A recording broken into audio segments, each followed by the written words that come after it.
कृषी उत्पन्न बाजार समिती शेतकऱ्यांची पिळवणूक होत असून मक्याला 2400 रुपये भाव असताना प्रत्यक्षात मात्र 1000 रुपये ते 1200 रुपये भाव मिळत असल्याचा आरोप श्रमिक पत्रकार भवनमध्ये आयोजित पत्रकार परिषदेत मेलघाट येथील शेतकऱ्यांनी केला आहे। केंद्र शासनाने कृषी मंत्रालयामार्फत शेतीचे हमी भाव जाहीर केले आहेत। त्यामध्ये मक्याला 2400 रुपये भाव देण्यात आलेला आहे, परंतु मेलघाटमधील शेतकरी जेव्हा कृषी उत्पन्न बाजार समितीमध्ये मक्का विकण्याकरिता गेले असता त्यांना 1000 रुपये ते 1200 रुपये प्रमाणे मक्याची विक्री करावी लागली आहे। त्यामुळे शेतकऱ्यांची कृषी उत्पन्न बाजार समितीमध्ये पिळवणूक होत असल्याचे स्पष्ट उघड झालेले आहे।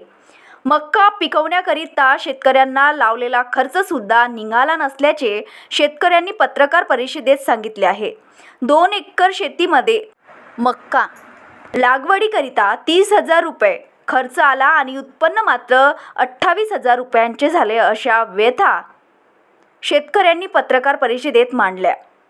पत्रकार परिषदेला अविनाश बेलसरे, संतुलाल काजदेकर, राहुल आठवले, राम दहीकर, अमर ठाकरे, लक्ष्मण बेलसरे, गुणाजी शेलुकर, ओंकार काजदेकर, करण दारशिंबे, सोनू भुसारे, वासू बेलसरे, बंट्या साने, रामदास हिवराडे, अदिती साने आदी उपस्थित होते। आम्ही मेळघाट आणि अचलपूरच्या परिसरातील आदिवासी बांधवांनी जो मका पेरला आहे त्याला अतिशय कवडीमोल भावाने EPMCच्या नाकाखाली व्यापारी वर्ग खरेदी करत आहे। हे थांबलं पाहिजे आणि 2 जूनचं जे केंद्र शासनाचं पत्र आहे त्याच्याप्रमाणे हमीभाव 2400 रुपये मिळाला पाहिजे।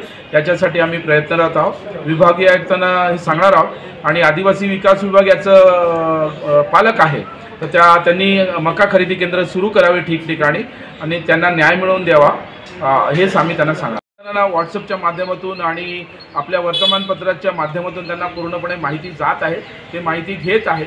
म्हणून मात्र प्रत्यक्ष आम्ही त्यांना भेटलो नाही, पण याची पूर्वकल्पना आम्ही व्हॉट्सअपने त्यांच्यापर्यंत ही माहिती जाते। दोन्ही आमदारांना माहिती जाते, माननीय खासदारांना पण व्हॉट्सअपने माहिती पाठवली आणि आपल्या अमरावती जिल्ह्यातील जे काही आजी आणि माजी खासदार आहे, मागच्या वेळेस आम्ही माननीय अडसड साहेब जे आहे BNCमध्ये आम्ही दुसऱ्या कामानिमित्त गेलो होतो, तिथे भेट झाली।